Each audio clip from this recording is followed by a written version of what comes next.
ठीक है, चलिए आज हम पढ़ेंगे शिक्षा मनोविज्ञान। बात में आ रही है, नई टॉपिक की शुरुआत करेंगे जिसका नाम क्या है, जिसका नाम है शिक्षा मनोविज्ञान। और शिक्षा मनोविज्ञान को पढ़ने के लिए भी आप जो पढ़ चुके हैं, जो चीजें हो चुकी हैं, मनोविज्ञान का इतिहास भी हो चुका है। ठीक है, मनोविज्ञान की शुरुआत कहाँ से हुई, इसके बाद हम लोग पढ़ रहे थे क्या, मनोविज्ञान के संप्रदाय पढ़े, और मुझे लगता है 4 से 5 संप्रदाय पढ़े गए, जिसमें मनोविश्लेषणवाद था, ठीक है, मानवतावाद था, धार्मिकवाद था, ठीक है, और क्या था, व्यवहारवाद था, गेस्टाल्टवाद, लास्ट टॉपिक आपका गेस्टाल्टवाद। इतनी जितनी भी सारी चीजें हैं, ये सारे संप्रदाय आपके खत्म हो चुके हैं। आज हम थोड़ा सा आगे बढ़ेंगे उसी क्रम में, शिक्षा मनोविज्ञान। और शिक्षा मनोविज्ञान के बाद हम मनोविज्ञान पे आएंगे, बाल मनोविज्ञान पे आएंगे बाद में, क्योंकि आप प्राइमरी के टीचर बनेंगे और आपके लिए बेहद जो महत्वपूर्ण होने वाली है चीज वह है आपकी बाल मनोविज्ञान। ठीक है, उसको भी थोड़ा ऑन कर देना, उस वाले बल्ब को थोड़ा सा दिखेगा बेहतर। गीता जी बच्चे को कर देना। ठीक है, तो आज जो हम पढ़ेंगे उसका नाम क्या है, शिक्षा मनोविज्ञान। शिक्षा मनोविज्ञान, शिक्षा मनोविज्ञान। ठीक है, मनोविज्ञान क्या होता है आपको पता ही है, क्या होता है, क्या होता है। अभी तुम लोग आत्मा, हम लोग पढ़ते पढ़ते आत्मा के अध्ययन से चले थे और कहाँ चले आए थे, व्यवहार के विज्ञान में चले आए थे। और अभी तुम आत्मा ही तुम्हारी भटक रही है कि आत्मा के विज्ञान, ऐसा नहीं है। मतलब शुरुआत में इसको आत्मा का विज्ञान कहा गया, पहले दर्शन शास्त्र का एवं था, फिर इसको आत्मा का विज्ञान कहा गया। आत्मा के विज्ञान के बाद जो है कि मन और मस्तिष्क का विज्ञान कहा गया, चेतन का विज्ञान कहा गया।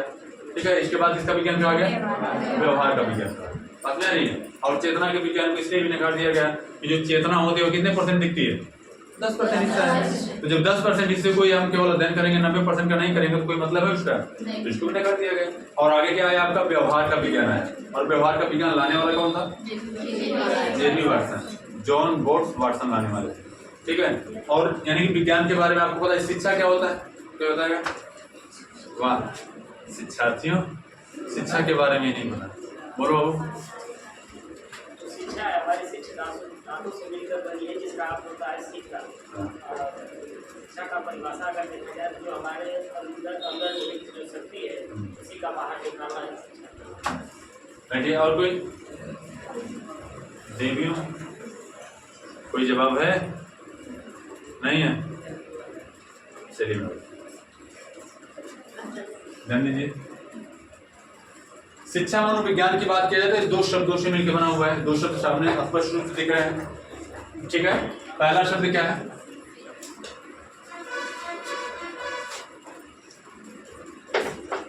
पहला शिक्षा है। और शिक्षा क्या करता है, शिक्षा हमारे व्यवहार का परिमार्जन करता है।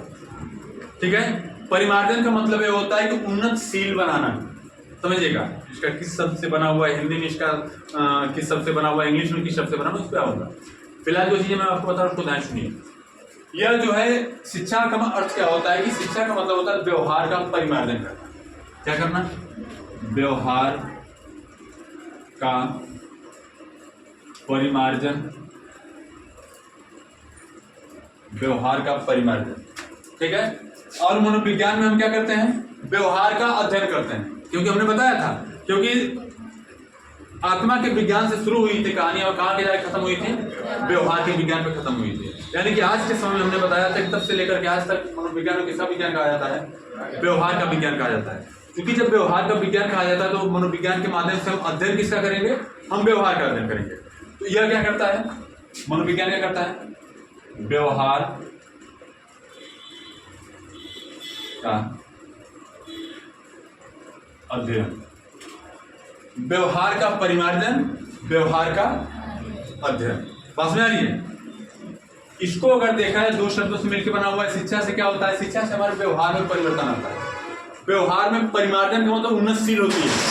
हमारा व्यवहार क्या होता है, शिक्षा अगर आपको विनम्र नहीं बनाती है, शिक्षा अगर आपको संस्कार नहीं देती है, शिक्षा अगर आपको समाज में उठने बैठने के तरीके और बातचीत करने के तरीके नहीं सिखाती है, तो शिक्षा का कोई मतलब नहीं है। अगर आप ढेर सारी डिग्रियां ले लें, बड़ी से बड़ी डिग्री ले लें, और समाज में आपका जो व्यवहार है वो ठीक नहीं है, तो जो डिग्रियां हैं आपके रद्दी कागज के समान है।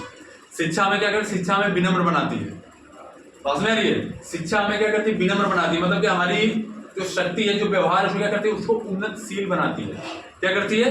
उन्नतशील बनाती है। तो शिक्षा क्या करता है? व्यवहार में परिमार्जन करता है, और मनोविज्ञान क्या करता है? उसी व्यवहार का अध्ययन करता है। यानी कि यहां से देखा जाए तो एक परिभाषा भी निकल करके आ जाएगी। परिभाषा क्या निकल करके आएगी बाबू? कि व्यवहार में परिमार्जन के लिए, मेरी बात को सुनना, व्यवहार में परिमार्जन के लिए व्यवहार का अध्ययन करना क्या कहलाता है? शिक्षा मनोविज्ञान कहलाता है।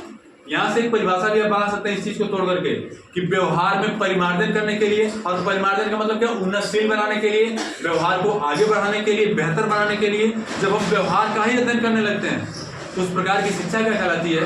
शिक्षा मनोविज्ञान कहलाती है। कोई दिक्कत? कोई दिक्कत नहीं, साथ में लिखते भी लोग, ठीक है? दो शब्दों से मिलकर बना हुआ है शिक्षा प्लस मनोविज्ञान। शिक्षा का अर्थ क्या होता है? व्यवहार का परिमार्जन। मनोविज्ञान का अर्थ क्या होता है? व्यवहार का अध्ययन। मतलब व्यवहार का अध्ययन करने के लिए, व्यवहार का परिमार्जन करने के लिए जब हम व्यवहार का अध्ययन करते हैं तो क्या कहलाता है? शिक्षा मनोविज्ञान कहलाता है। लिख लीजिए इसको, फिर आगे चलते हैं। लिख कर ये दीजिए। रुकिए भाई, घबरा मत, बताया जा रहा है, ठीक है? व्यवहार का परिमार्जन और व्यवहार का अध्ययन, ठीक है?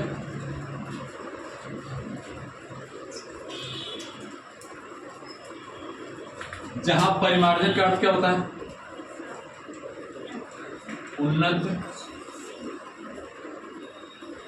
उन्नतशील, उन्नतशील होना भी लिख सकते हैं। यहां से एक परिभाषा भी निकल कर, इन सारी कहानी से इससे एक बात निकल करके आएगी। यहां से एक परिभाषा भी निकल करके आ सकती है। वो परिभाषा क्या होगी? इससे एक परिभाषा निकल कर, परिभाषा क्या होगी? यहां से ये परिभाषा हो जाएगी भैया। क्या परिभाषा हो जाएगी? आप इसको ऐसे लिखिएगा, पॉइंट वाइज लिखिएगा। अर्थात लिखिए, अर्थात व्यवहार के परिमार्जन के लिए, व्यवहार के, दिख रहा है ना? दिख रहा है बच्चे? व्यवहार के परिमार्जन के लिए व्यवहार का अध्ययन करना की शिक्षा मनोविज्ञान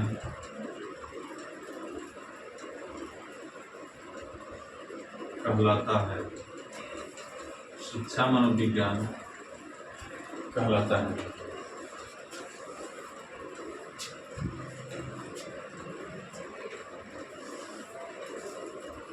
इसकी हम एक और परिभाषा लिख सकते हैं क्या? दूसरे शब्दों में क्या लिख सकते हैं? दूसरे शब्दों में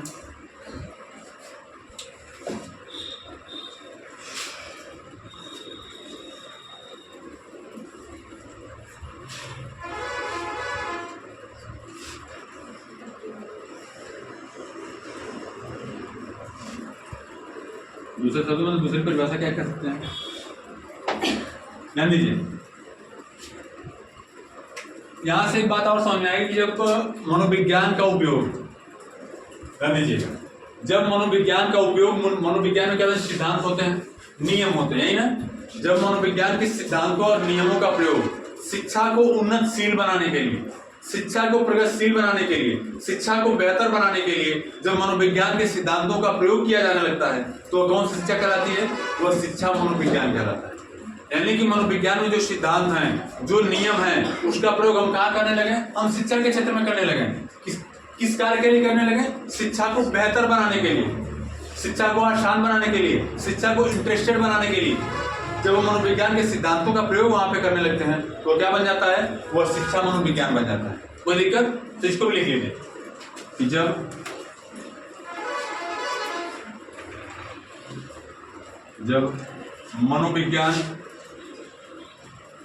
मनोविज्ञान के नियमों एवं सिद्धांतों का प्रयोग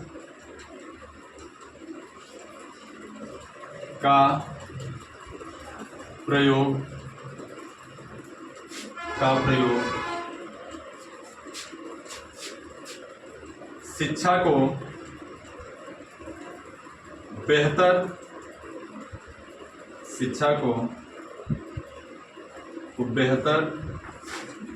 एवं उन्नतशील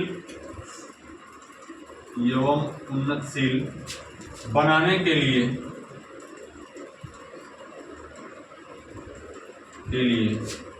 किया जाता है।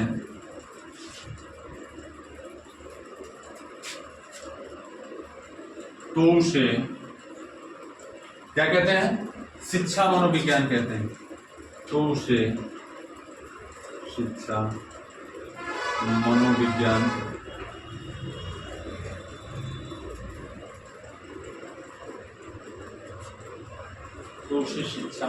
कहते हैं।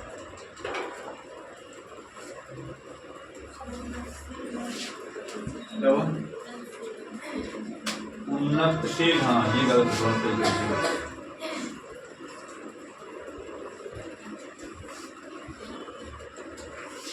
सही है। उन्नतशील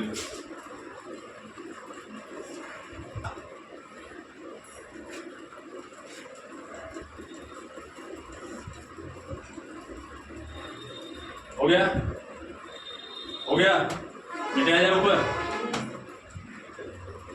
अब थोड़ा सा हम शिक्षा पे बात करते हैं, ठीक है? उसको मैं मिटा दो।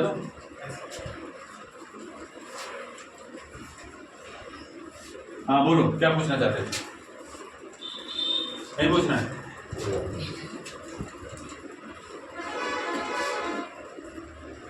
सर ये व्यवहार के परिमार्जन को व्यवहार में बदलाव क्या? बिल्कुल कह सकते हैं, बिल्कुल। यहाँ पे बदलाव का मतलब सकारात्मक बदलाव से मतलब है, ठीक है? व्यवहार में दो तरह के बदलाव होते हैं। जो भी व्यक्ति होता है उसके व्यवहार में दो तरह के बदलाव होते हैं। व्यवहार नकारात्मक भी होता है, व्यवहार सकारात्मक भी होता है। कोई बच्चा पहले उसके व्यवहार, उसके रवैये बड़े अच्छे होते हैं, लेकिन बाद में बिगड़ जाता है, तो उसको सकारात्मक व्यवहार नहीं कहा जाएगा। क्या बोला जाए? नकारात्मक व्यवहार। तो मनोविज्ञान हमें नकारात्मक चीज़ों पे वो सोचने के लिए, नकारात्मक चीज़ों को बढ़ावा के लिए नहीं प्रेरित करती है। सकारात्मक चीज़ों के को सोचने के लिए, उसको बढ़ावा देने के लिए की बात करता है। कौन? मनोविज्ञान। तो परिमार्जन का मतलब बदलाव से ही है। बस में नहीं कोई दिक्कत? क्लियर हो गया? ध्यान दीजिए, लिखा हुआ है क्या? शिक्षा। इसको इंग्लिश में क्या बोलेंगे?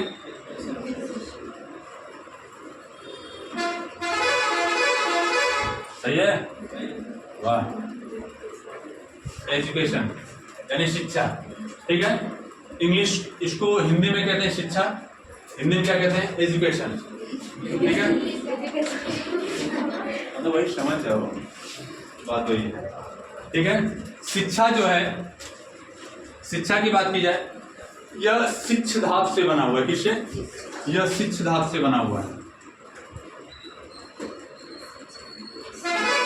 शिक्ष धातु से बना हुआ है।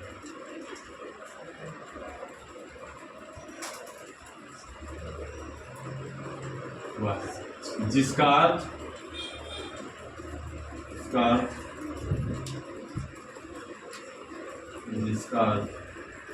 सीखना, जिसका अर्थ सीखना होता है। ध्यान दीजिए, अगर आपसे मैं यहां से एक बात और पूछूं कि यह जो शिक्षा है वह किस भाषा का शब्द है? शिक्षा किस भाषा का शब्द है?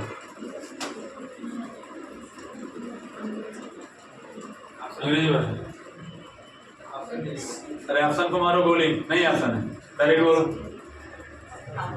चलो मैं ऑप्शन दे देता हूँ। हिंदी, मैं एजुकेशन में नहीं जा रहा हूँ, मैं शिक्षा की बात कर रहा हूँ। अंग्रेजी, हिंदी, संस्कृत, और कोई? फारसी। अब बताओ,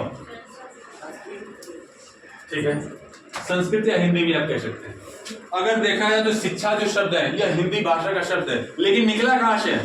संस्कृत से निकला है, क्योंकि संस्कृति क्योंकि सभी भाषाओं की जननी किसको माना जाता है। और धातु रूप कहाँ पढ़ते हो, नालायक जो धातु में शब्द बोला हूँ वहां से पकड़े होते तभी समझ गए होते। धातु रूप कहाँ पढ़ते हो, अंग्रेजी में पढ़ते हो, उर्दू पढ़ते हो, धातु रूप कहाँ पढ़ते हो। मैं यही जानना चाहता कितना तुम लोग का दिमाग काम करता है। कुछ तो अंग्रेजी में इसने घुसड़ दिया अंग्रेज की औलाद में, ठीक है। यहाँ पे क्या है, यह जो है कि हिंदी भाषा का शब्द है, और चूंकि हिंदी भाषा का शब्द है तो हिंदी भाषा की जननी किसे जननी किसे माना जाता है, संस्कृत को माना जाता है। और यह शिक्षा धातु से बना हुआ है, जिसका अर्थ क्या होता है, सीखना। यानी शिक्षा से हम क्या करते हैं, एक लाइन में आप एक भी परिभाषा बता सकते हैं कि शिक्षा से क्या करते हैं, सीखते हैं। यानी कि वो सारी चीजें जो हमें सीखने और सिखाने की प्रक्रिया में सहायता प्रदान करती है, क्या कहलाएगी, शिक्षा कहलाएगी। अगर घर पे भी आप हैं, अगर छोटा बच्चा जो पढ़ा लिखा नहीं है, छोटा बच्चा तो नहीं पढ़ा लिखा होगा, कोई व्यक्ति अगर वो भी पढ़ा लिखा नहीं है और उसके व्यवहार अच्छे हैं, उसके संस्कार अच्छे हैं, तो क्या कहते हैं, घर पे इसको अच्छी शिक्षा मिली हुई, यही नहीं बोलते हैं। कोई जरूरी तो जो जहाँ पढ़ा जाए वही शिक्षा जो है, शिक्षा घर पे भी ली जा सकती है। यानी कि जो चीजें हमें बेहतर सिखाती हैं, सीखने में मदद करती है, वही क्या कहलाती है, शिक्षा कहलाती है। अब थोड़ा सा इस पे आते हैं, एजुकेशन जाहिर सी बात क्या है, अंग्रेजी भाषा है, ठीक है। अगर इसको हम देखेंगे तो यह लैटिन भाषा का शब्द है, इसको मैं लेता हूँ, लिखते रहिए, यह लैटिन भाषा के एजुकेटम, इस तरह देख लेता हूँ, एजुकेटम, ठीक है। एजुकेटम शब्द से बना हुआ है।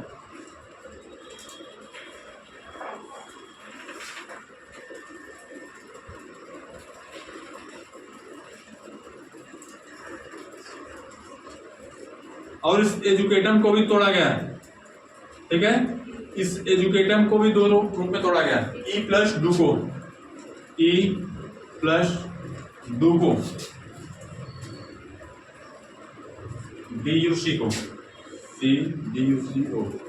डूको, ठीक है। इसका भी अपना अर्थ है। ई का मतलब होता है क्या, अंदर से, और डूको का अर्थ होता है बाहर,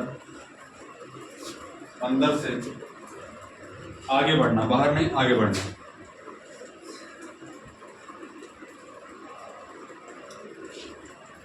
अंदर से आगे बढ़ना, ठीक है। ये दो शब्द से मिलकर बना हुआ है, ई प्लस डूको। यहाँ पर ई का अर्थ क्या होगा, यहाँ पर ई इसको अगर हिंदी में बोलेंगे तो क्या होगा, ये होगा, यह क्या होगा,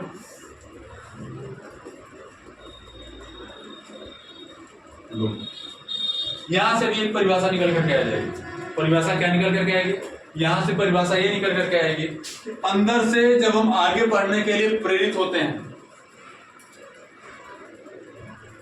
वंदना जी बुला रही हैं, मेरी आंखें धोखा खा ही नहीं सकती, ठीक है। कुछ सोचने में आंखें थोड़ा जरूर आती हैं, सोचते समय तो आंखें बड़ी खुली होती हैं, फिर कोई बात नहीं।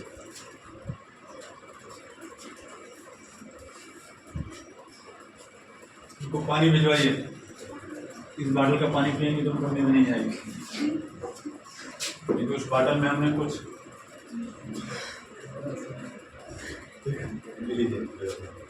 अंदर से, ध्यान दीजिए, यह है क्या, यहां से एक परिभाषा भी निकल करके आएगी। परिभाषा ये निकल करके आएगी कि जब व्यक्ति अंदर से आगे बढ़ने के लिए प्रेरित होता है, वही चीज क्या कहलाती है, वही चीज कहलाती है शिक्षा। शिक्षा में क्या करती है, अंदर से आगे बढ़ने के लिए क्या करती है, प्रेरित करती है। लिख लिया इसको, यहां से एक परिभाषा भी निकल कर आ जाएगी, नहीं आ जाएगी, मिटा दें नीचे वाला।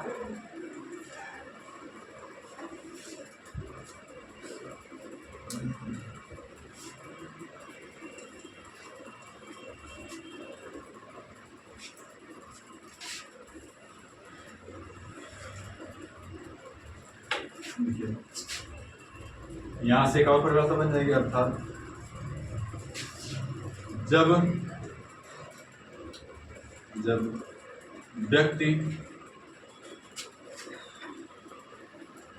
आगे बढ़ने के लिए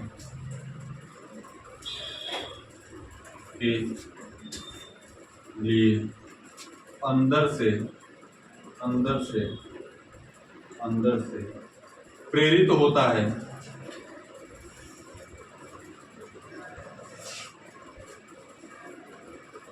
तो वह क्या कहलाती है? बोलो, शिक्षा कहलाती है। लिख लीजिए।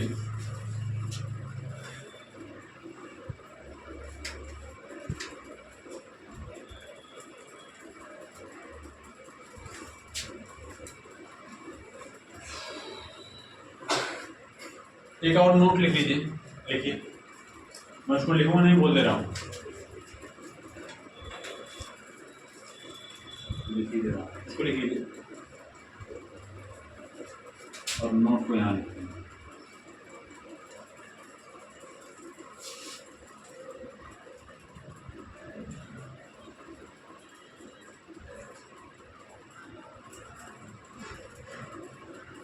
देखिए,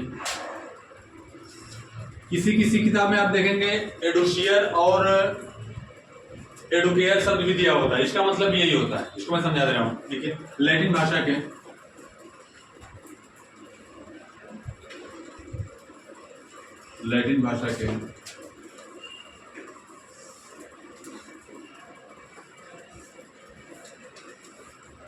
एडुकेयर क्या बोलेंगे? इसको बोलेंगे एडुकेयर, लिख रहे हैं? लैटिन भाषा के एडुकेयर और एडुशियर और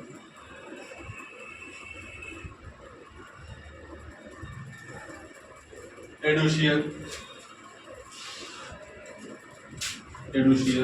मैं आगे पहुंचूंगा, इसको इंग्लिश में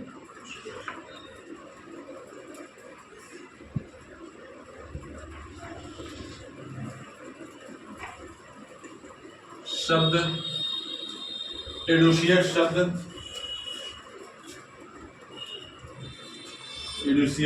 शब्द भी इसी के अर्थ में प्रकट होता है, जहां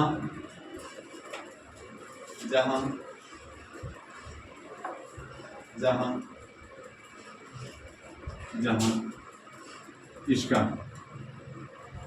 एडुकेयर का अर्थ शिक्षित करना, इसका अर्थ क्या होता है? शिक्षित करना। तुम सब यहाँ लिख लेना, इसको यहाँ लिख देना, ठीक है? शिक्षित करना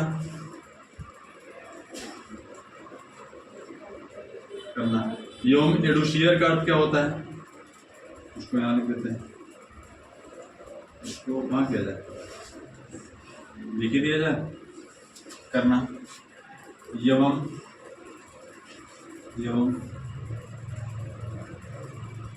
एडुशियर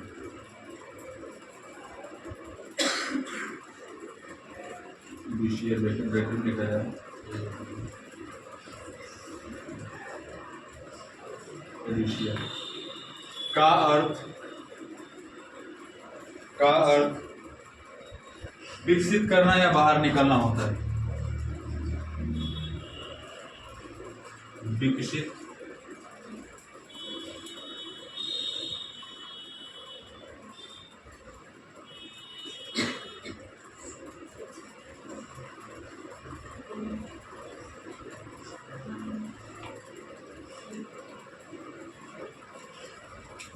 करना या बाहर निकालना होता है। लिख लीजिए तेजी से।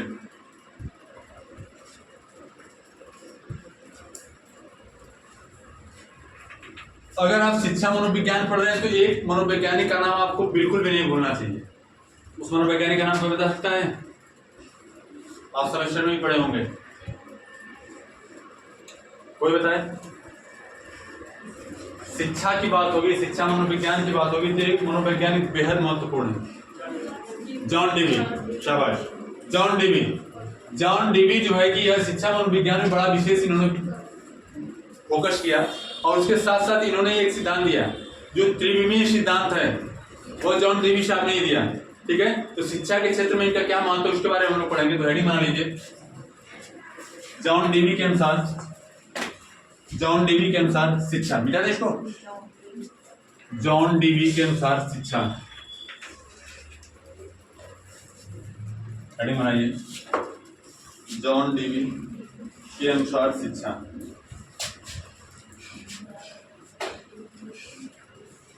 इसको मिटा दे, हो गया।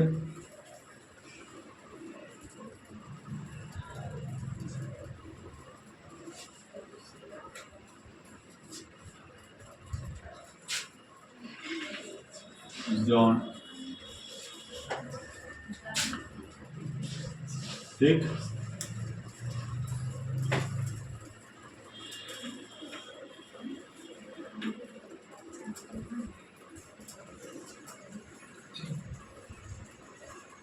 जॉन डीवी के अनुसार शिक्षा।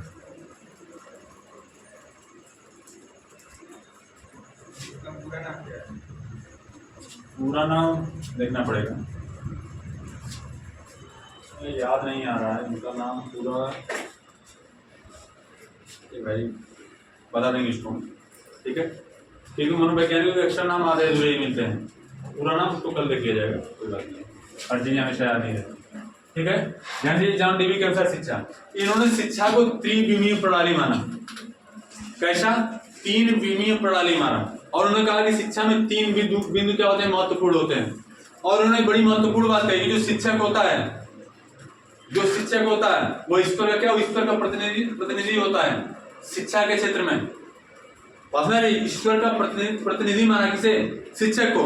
कि शिक्षक के माध्यम से क्या होता है, बालक इस दुनिया को देखने और समझने क्या करता है, प्रयास करता है, क्षमता पैदा करता है। समझ में आ रही है? यानी कि अगर देखा जाए तो इस दुनिया में लाने की जिम्मेदारी किसके, माता पिता की है। पर इस दुनिया को आप किस नजरिए से देखेंगे, लोगों के बारे में आपका नजरिया क्या होगा, ये कौन तय करेगा? ये शिक्षक तय करेगा, शिक्षा तय करेगी। और शिक्षक कौन तय करेगा? शिक्षक तय करेगा। पास में आ रही है? अपनी आंखों से आप वहीं तक देख सकते हैं जहां तक आपकी आंखों की जो रोशनी पहुंच सकती है, लेकिन शिक्षा के माध्यम से आप वहां तक भी देख सकते हैं जहां आप सोच सकते हैं। जहां तक आप सोच सकते हैं वहां तक आप देख भी सकते हैं। जहां तक आप देख लेते हैं, नहीं देख पाते, चांद नहीं देख पाते हो, हाँ मंगल ग्रह को देख पाते हो, नहीं देख पाते हो, लेकिन वहां तक सोच सकते हो। लेकिन शिक्षा के माध्यम से तो वहां पहुंचा गया है। समझ में आ रही है? शिक्षा के माध्यम से तो वहां पहुंचा गया है। यानी क्या, शिक्षा में क्या, शिक्षा में महान बना दे। देखिए थोड़ा सा इन्होंने क्या किया, देखिए थोड़ा सा कम से कम में लिखा जाएगा, समझा जाएगा इसको। देखिए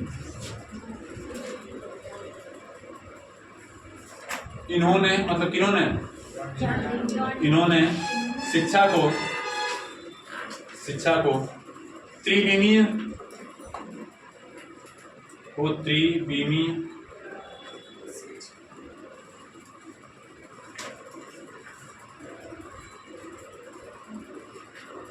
प्रणाली माना, त्रिविमीय प्रणाली माना। अर्थात शिक्षा के 3 ध्रुव होते हैं, 3 ध्रुव होते हैं। अर्थात शिक्षा के 3 ध्रुव होते हैं, जिसमें बालक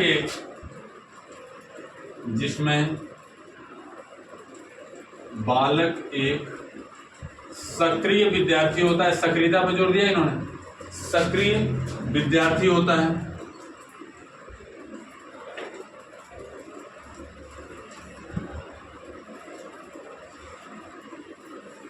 जिसमें बालक एक सक्रिय विद्यार्थी होता है।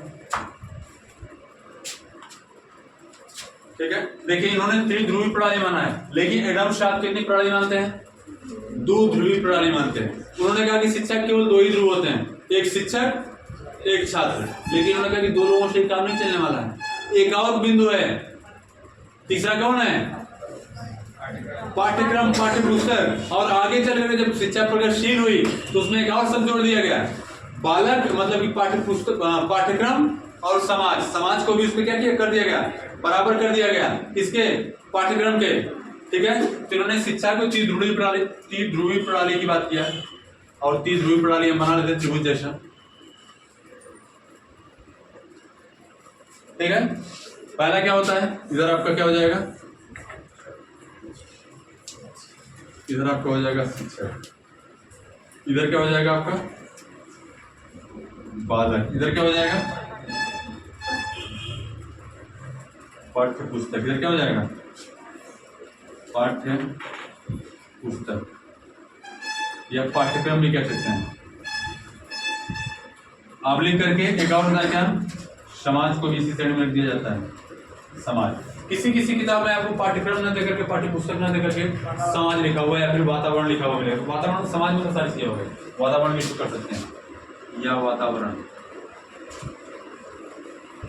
आप जिस वातावरण में रहते हैं वैसे ही शिक्षा ग्रहण करने का प्रयास करते हैं। ठीक है, जब जंगल में हम लोग रहते थे, हम लोग तो नहीं रहते थे, मतलब हमारे पूर्वज जब रहते थे, आदि मानव जब नंग धड़ंग रहते थे, ऐसे ही आ उलाला अलाला करते थे, पत्ते पहन के घूमते थे, कच्चे मांस खाते थे, शिकार करते थे दिन भर। तो वो लोग जब उस समय शिक्षा ग्रहण करते होंगे कैसे पढ़ते रहे होंगे कि फला मनोवैज्ञानिक क्या है, राजनीति कैसे चलेगी, मंगल ग्रह पे कैसे जाया जाए, कोई मतलब नहीं है। वो अपने बच्चों को लगता है शिक्षित करते रहे, कैसे करते रहे, शिकार कैसे करना है, जंगली जानवरों से बचना कैसे है, यही सारी चीजें सिखाते रहे होंगे ना। देखो वहाँ का वातावरण क्या था, उस समय का वातावरण ऐसा ही था, और उस वातावरण के हिसाब से क्या की जाती, शिक्षा दी जाती थी बालकों को। आज का वातावरण क्या है, आज का वातावरण ऐसा है, जैसी जिस प्रकार का वातावरण उसी क्या कर रहे हैं, शिक्षा ले रहे हैं। कल को फिर अगर पृथ्वी पलट जाए और सारी चीजें समाप्त हो जाए तो क्या ऐसे हम लोग पढ़ने आएंगे, क्या पढ़ेंगे, जे रही पढ़ी, ऐसा नहीं है भाई, जो रहेगा वो पढ़ेगा, सब कुछ समाप्त हो जाए। अच्छा जरा सोचो, जैसे हमारे गांव में एक लोग हैं, विवाद हुआ, जैसे वो कह रहे थे कि भगवान एक काम करते, इतनी आफत हो गई धरती पर, पृथ्वी पलट जाती है ना और सारे लोग मर जाते, खाली मैं ही बचता, तो दौड़ दौड़ के मैं खूब मेड़ मारता कि यहाँ तक खेत मेरा है। उन्होंने कहा कि एक बात बताइए, हमने कहा एक बात बताइए, जब सभी लोग मर जाएंगे तो सब कुछ आप ही करना होगा, तो मेड़ मारने की क्या जरूरत है। हाँ नहीं, जो रहेगा वो खुद जहाँ रहेगा वहां रहेगा, क्या करेगा, अकेले कितनी खेती करेगा भाई, और कि बहुत ज्यादा अन्न उगा करके बेचेगा किसको, जरा सोचो। तो हमने बोला कारण नहीं मर जाते सब ना, दौड़ करके मेरे बात बताता कि मेरा इतना है, मैं किसको बताते, हाँ ये बात तो सही है, कुल मर जाए तो बताइए कि तो ऐसे ही मान भाव मतलब ऐसा मत कहिए कि जो होगा वो पढ़ेगा, जो होगा वो सोचे कैसे जिंदा रहा जाए। जरा सोचिए, चारों तरफ लाशें ही लाशें होंगी, वो भी मरी जाएगा। ठीक है, तो ये सारी चीज दूरी प्रणाली होती है, शिक्षक, बालक और क्या पाठ्यक्रम, इन तीनों के बिना जो शिक्षा संभव नहीं है। ठीक है, केवल शिक्षक बालक को पढ़ाए, और सबसे अधिक महत्वपूर्ण क्या होती है, पाठ्यक्रम। पाठ्यक्रम के साथ साथ वातावरण भी महत्वपूर्ण होता है। अगर मैं आपको रोड पे बैठा के पढ़ाना शुरू कर दूं और ट्रक वाले आए और ट्रक वाले छोड़ो, ये सब बस वाले भी आएंगे, वही आके हरण बजाएंगे, दो चार सवारी हो तो हमारे साथ छोड़ दीजिए। ठीक है, कुछ हमारी भी कमाई दमाई हो जाए, क्या शिक्षा वहां पे चल पाएगी, वातावरण में मायने रखे। ठीक है, नीचे की लाइन आपने लिखी नोट, हाँ बना लो, हल्दी सुनी बनाओ। ठीक है, अच्छा गांव में देखता हूँ लोग हिंदी की भी पोस्ट उखाड़ देते हैं, हिंदी की भी मतलब कि आबरू लूट लेते हैं। एक सर जी थे, मैं गया, मेरी टीचिंग लगी हुई थी प्राइमरी विद्यालय में, सर जी थे और बच्चे शोर कर रहे थे, तो आकर के बोले, ए लड़का सब हल्ला मत करा सब, बात सुना रही है।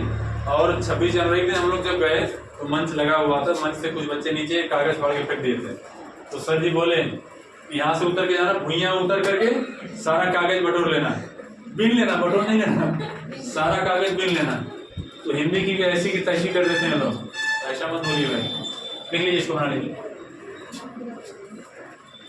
ठीक है,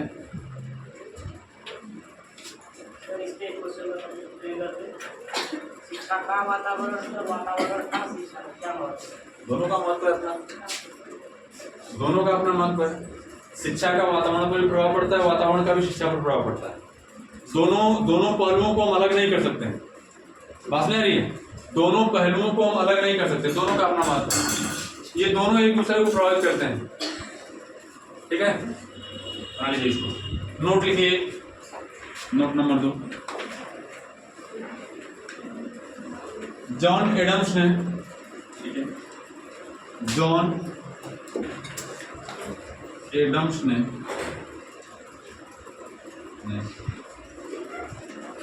शिक्षा को द्विध्रुवीय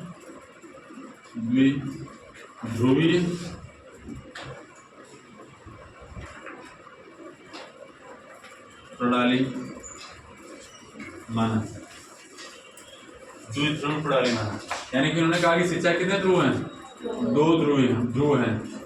ये क्या हो जाएगा, शिक्षक मतलब मार साहब, और दूसरा क्या, बालक। ये इसको बना लीजिए। टाइम क्या हो रहा है, क्या बजेगा, 10 बज करके। सर जी आए क्या, सर जी आए तो खबर कर देना मुझे, ठीक है, सर आए तो बता देना। अब कुछ परिभाषाएं हम लिख लेते हैं, ठीक है, कुछ परिभाषाएं भी हम लोग लिख लेते हैं शिक्षा की। तो हेडिंग डाल लीजिए, शिक्षा की परिभाषाएं। शिक्षा हट जाए, सर भाई हट गया, बोला गया तो स्पष्ट बोला गया, सर जी पूरा हट जाइए, ऐसा नहीं सर जी थोड़ा सा हट जाइए, ठीक है, क्योंकि मैं सर जी हूँ, क्या नहीं हूँ, समोसे की चटनी नहीं हूँ, थोड़ा सा हट जाऊँ मैं, ठीक है।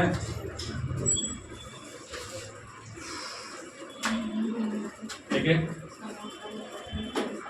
शिक्षा की परिभाषाएं, इसको कल लिखा जाएगा, आज ही लिखवा दिया जाए। और मुझे लग रहा है तो सब प्रेरित नहीं हो पढ़ने के लिए, पढ़ रहे हो, पूछा जाए कुछ, पूछने की बात आई नहीं सर, पढ़ते रहिए।